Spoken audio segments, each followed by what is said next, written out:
You want to be on her side, but at the same time, you're just like, no, June. But she's just like, I understand, June.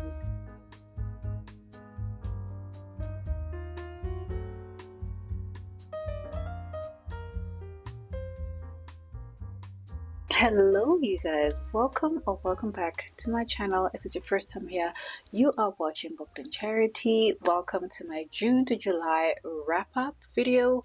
I clearly haven't done this in a while and I'm trying to quickly catch up.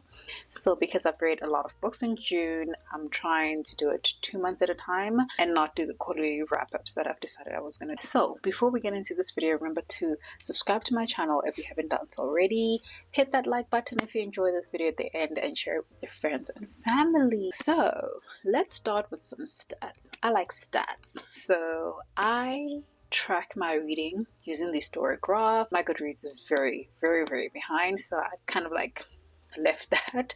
So the story graph now holds my most accurate stats. So starting in the month of June, I managed to complete 10 books, and from those 10 books I read 1,710 pages and listened to 50.82 hours of audiobook. The moods that I mostly read in were tense, dark, mysterious, emotional, and then comes adventurous, and there's a bit of reflection and hopeful. 3 of the books I read were thrillers, 2 of them were science fiction, 2 were mysteries, 2 were historical, 2 were fantasies, and the rest of the genres I'm going to mention now are just 1 book each. So that would have, or at least 1 book will encompass multiple types of these genres. So I've got speculative fiction, I've got dystopian classics, LGBTQIA plus representation, young adult romance, literary fiction, contemporary, and lastly comic. My average star rating for the month was 4.08 stars, which is not that bad. 3 of the books that I read were 5-star ratings, 2 of them were 4.5-star ratings, and the rest of the star ratings between 2.5 and 4 were 1 books each. So let's get into the actual books that I read. So firstly, I read The Wrong Family by Taryn Fisher, and I gave it 3 stars. This book follows a 60-plus-year-old woman who has recently become homeless. She used to be a psychologist, and she finds herself living in this house that was going through renovations without the owners of the house actually knowing that she lives there.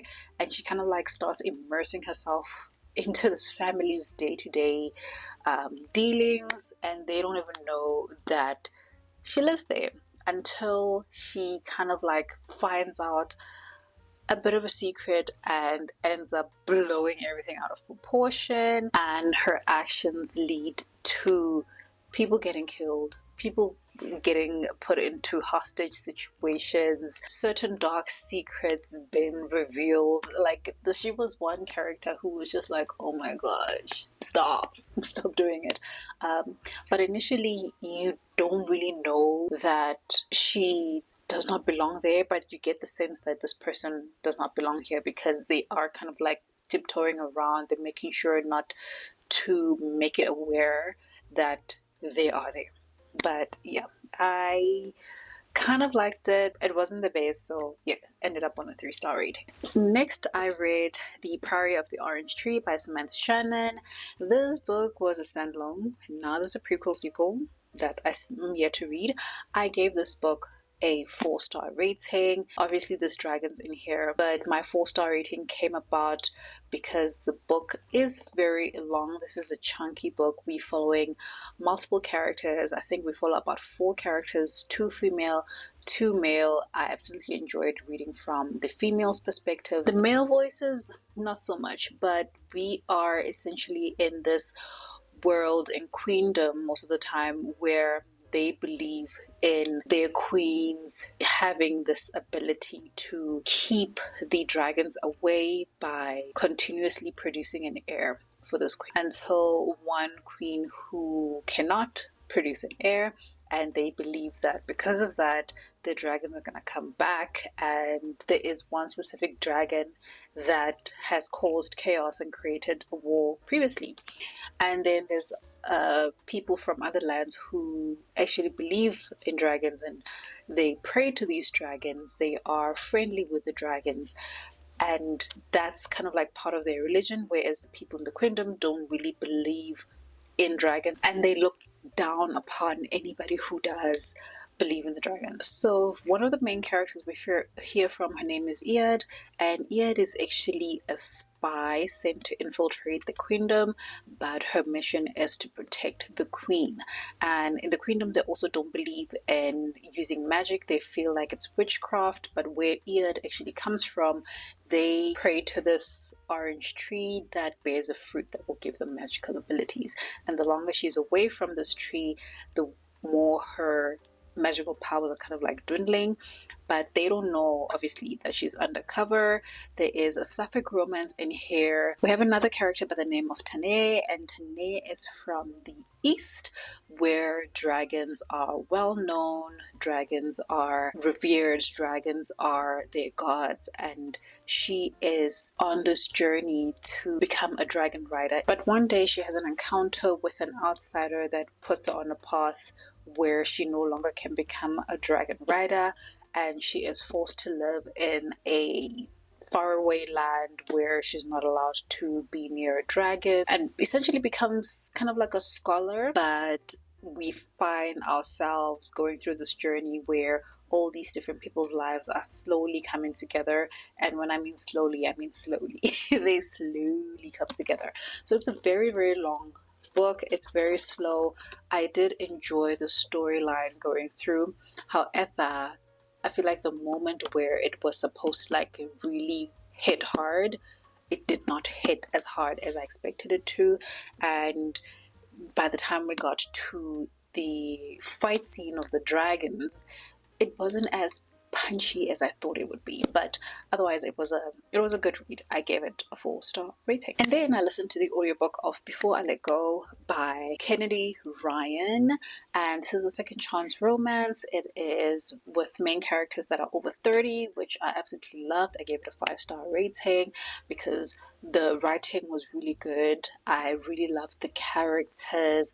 I loved how, even though the way the book starts, they are separated, divorced, but they co-parenting, they own a business together, and the way that they navigate their relationship is in a healthy way. I loved that they always had something positive to say about each other, and they were never trashing each other.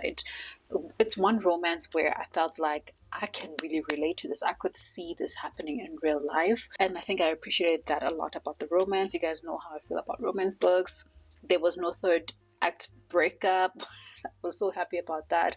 It was more of a chemistry filled romance and a smutty filled romance, which are always my favorite, and it was just good. It had a lot of topics though that it dealt with, and I feel like you need to probably go look at some of the trigger warnings before you go in, because one trigger warning I can tell you about is trauma and miscarriage. So be aware before you go into this book. But I really did enjoy it. It's my favorite romance that I read this year. And then I read Kindred by Octavia E. Butler, and I gave it 4.5 stars. In Kindred, we follow Dana, who is about to celebrate her 26th birthday. Dana is married to a white man named Kevin. I believe it was 1979. That was her current time.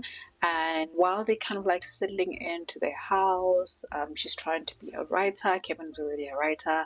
Something happens to her where she gets transported back in time into 1818, where she finds herself in a situation where she is saving a baby that's about to die. What she doesn't know is that she'll keep getting pulled back in time over and over again over the years spanning Rufus's life, because it's years for him, but for her the timeline moves a bit differently and she constantly has to save him. But for her, the big struggle is that her current, is a black woman married to a white man, and she's free, but she keeps getting pulled back into this world where slavery is still very much active, and she has to navigate that life. And she realizes that this boy that she keeps going to save, Rufus, is actually her ancestor, and now her main mission is to make sure that the first line of her ancestry gets born, so she keeps going back to save Rufus, and while she's there, she's also trying to influence the way that he's treating Black people, influence the way that he thinks of Black people, because obviously he's been raised to be a slave master. So it's quite an interesting book, and for the time period that it's written in, I feel like Octavia E. Butler did such an amazing job. It's very, very fast paced. The audiobook is available on SCRIBD. It is an older audiobook, so don't expect it to be like very fluid and to move the way that you used to audiobooks moving. I had to get used to that, but it's very, very fast paced. It's a great read. I really, really enjoyed it. And then I read A Beginner's Guide to Murder, which was my lowest star rating for the month, and it was 2.5 stars. It follows a group of old ladies who one day after their Pilates class are sitting in some cafe drinking their coffee or whatever, and this young girl comes running in looking frantic, wrapped in a towel, asking for their help, and they figure that she is a victim of human trafficking, and they try to help her out. And it's just kind of like a back and forth of trying to help her run away from these bad guys that keep chasing her, and now they're going after these old women, and they start plotting how to kill this guy because that's the only solution, because he's never going to stop. So they go on to hire assassins and this whole thing. But I wasn't particularly intrigued in it. I don't even know how I ended up finishing it. I think I just wanted to finish it to see how it ends. But yeah, it wasn't the best read for me. The next book I read was Yellowface by R.F. Kuang, who is one of my favorite authors. I gave this one a 4.5 stars. So in this book, we follow a main character who is a white author and is friends by close proximity to an Asian author. And one day they go out for drinks to celebrate something, end up in the Asian author's apartment where the Asian author chokes and dies. And she happened to have left her recent manuscript in her apartment, and the white author goes and steals this manuscript, goes and edits it, and pretends that it's her own work.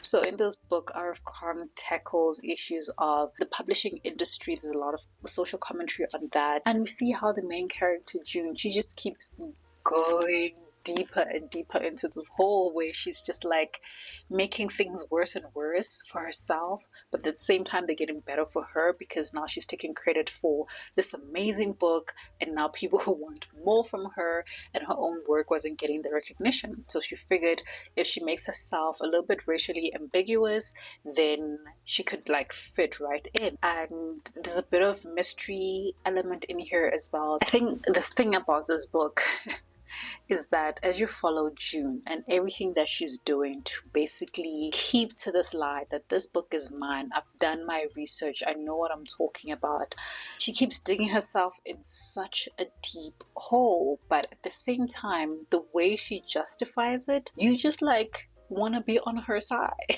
You want to be on her side, but at the same time, you're just no, June. But she's just I understand, June. So it was such a fun read. I listened to it solely on audiobook, but I do think that I want to get the physical copy of this one. It is a people's favorite. I've seen it making the rounds. Everybody's loving it. I haven't really heard any bad things about it, and I would definitely recommend. And then I finished Volume 7 of Saga, gave it 5 stars, no surprises there. It's just a continuation of the story. They're still growing their family. They're still trying to find a place where they can be safe and free as a unit. And, it's a found family type thing, but it's also very graphic. It's always graphic, but at the same time, it's also really fun and funny to read, and I absolutely love it. And then I finished Golden Sun by Pierce Brown, which is book 2 in the Red Rising series. Absolutely loved it. Gave it 5-star rating. The action in this book is absolutely amazing. The political intrigue in this book, absolutely amazing. I love absolutely everything. I'm saying absolutely a lot. I love everything about this series. It is following a main character called Darrow, who has grown up in the underground of Mars. He's a miner. They mine for this product called helium-3, which is meant to help terraform Mars so that it's livable and essentially get people from Earth to travel to Mars and live there.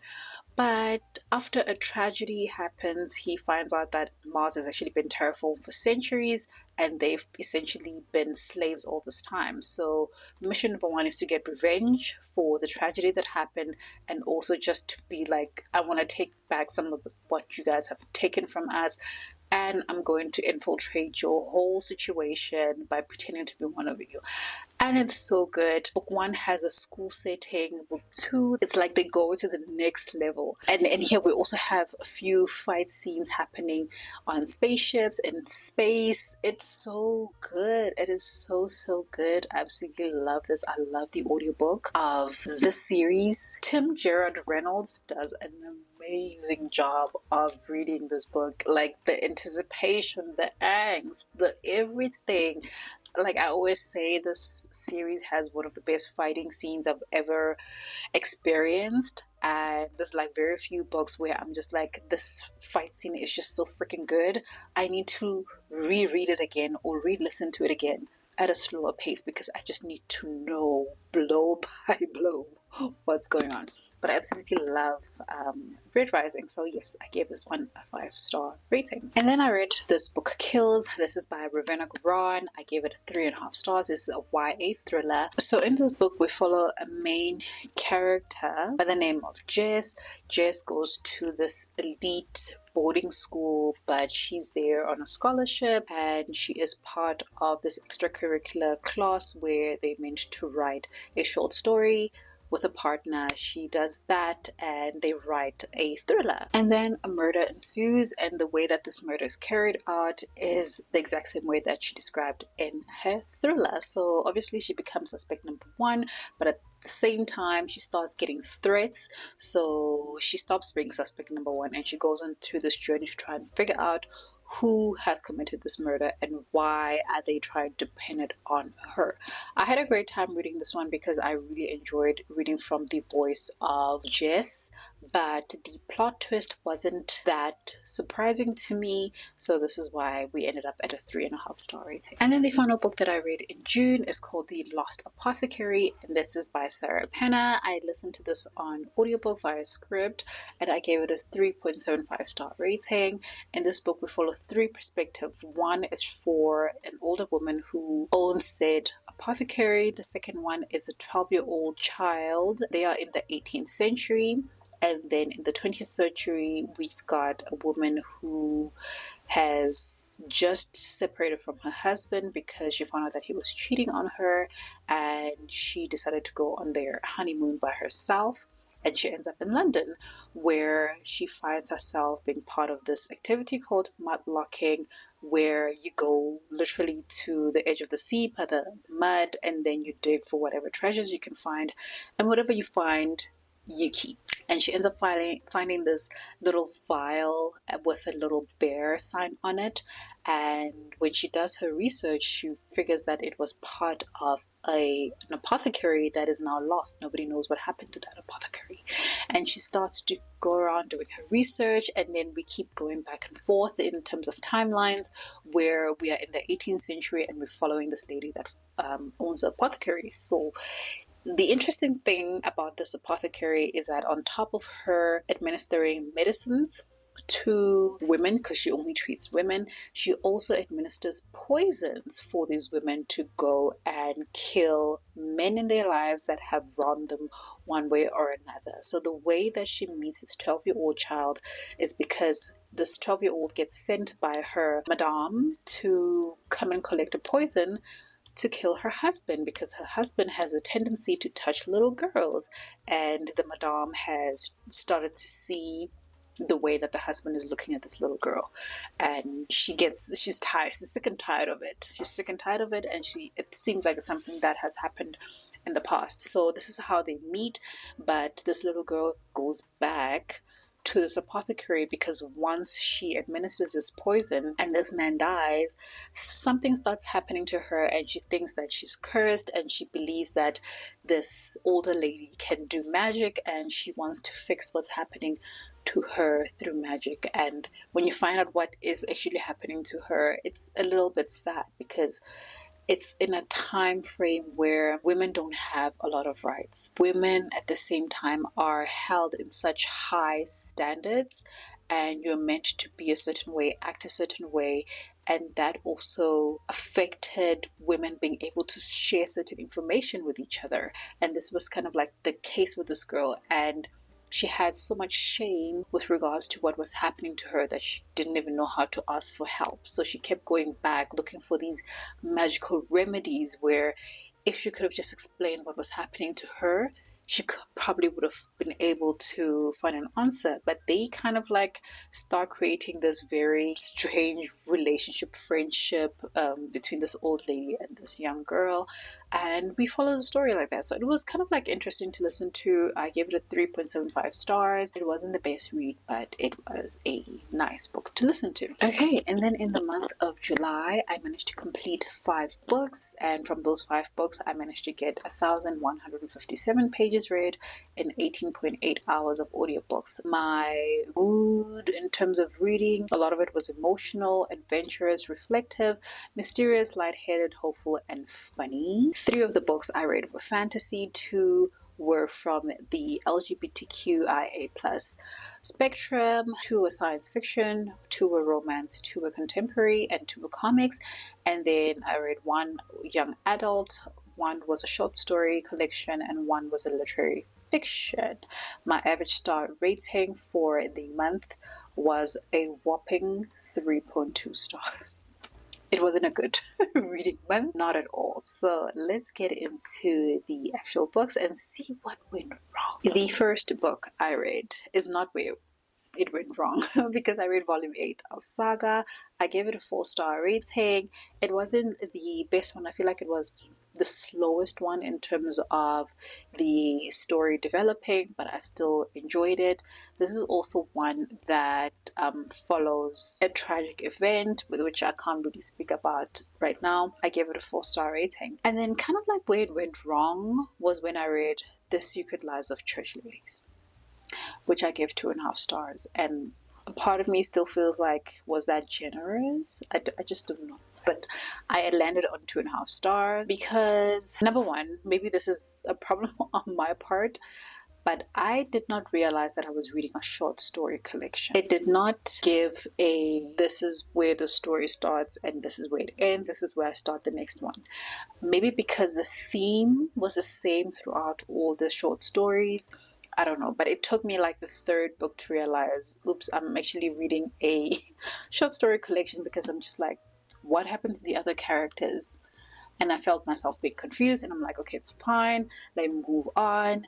But when I started realizing that it's a short story collection and we're following these church ladies who are very bound by the strict rules of the church and the strict rules of being a woman and acting a certain way, and all they want to do is just be free and be free in their sexuality as well, which was empowering, I agree. But I think a lot of the things that also happened, I was just asking myself, is this empowering or is this just an excuse to act a certain way? I don't know, but I didn't enjoy most of the stories there.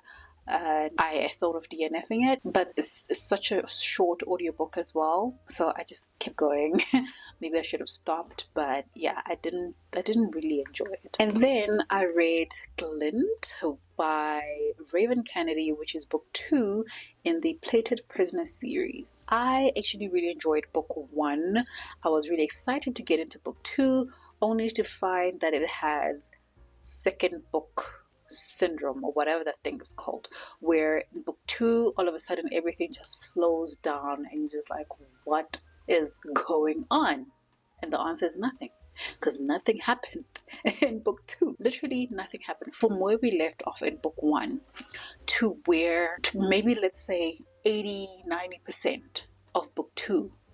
Nothing happened except for traveling. These people just traveled. All they did was travel and talk, stay in their tent, put a fire, they warm up food. She tries to run away. She realizes that the guy who's holding her hostage as prisoner is not really a bad guy. And by the time we got to the plot twist, I think I was kind of like over it, and I could see the plot twist coming a mile away. And you know, when you're reading it and you already figured out it's happening, and then you just read through and you're like, I knew it. Like that's how it was. So I gave this one a 3.5 stars because it wasn't terrible, but I feel like the author could have done so much better.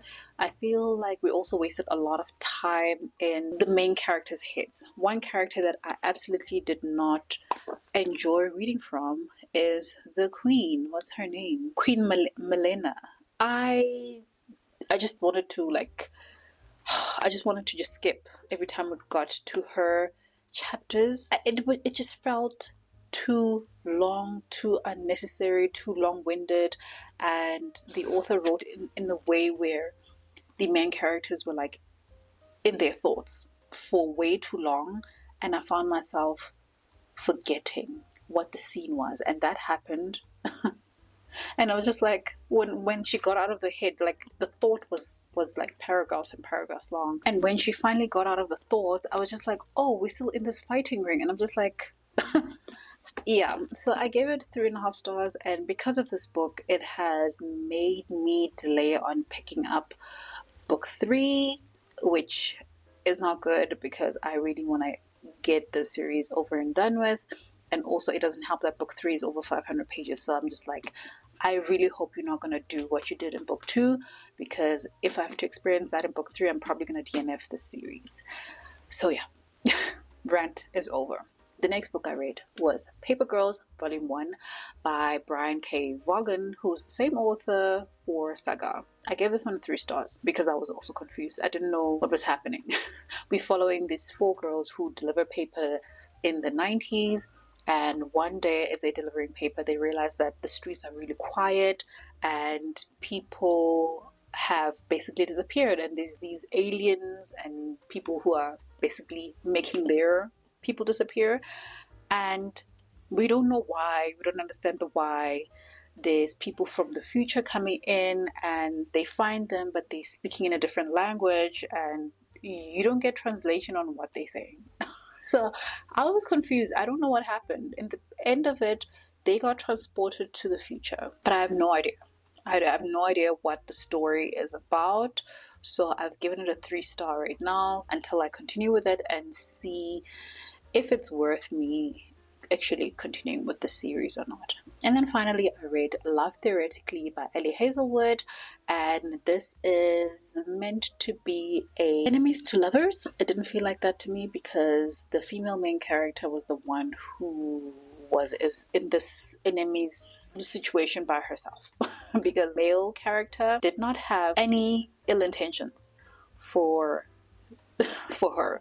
So it was weird, but we are following a main character. So she is struggling in her career as a theoretical scientist. So she, on the sideline, works as a pretend girlfriend. I don't know what the actual right term for this in the book is. So she's pretending to be the boyfriend of the male character's little brother, and it starts off in a situation where the male character thinks that she doesn't really love the brother and something's off with her, and he's trying to figure out what it is, where she believes that he really hates my guts, oh my gosh, and then she finds out something about him and then she really hates him, but the male character just never hated her to begin with. So I did not enjoy their romance. I did not believe in their romance. I was not feeling swoony. I didn't like anything on the romantic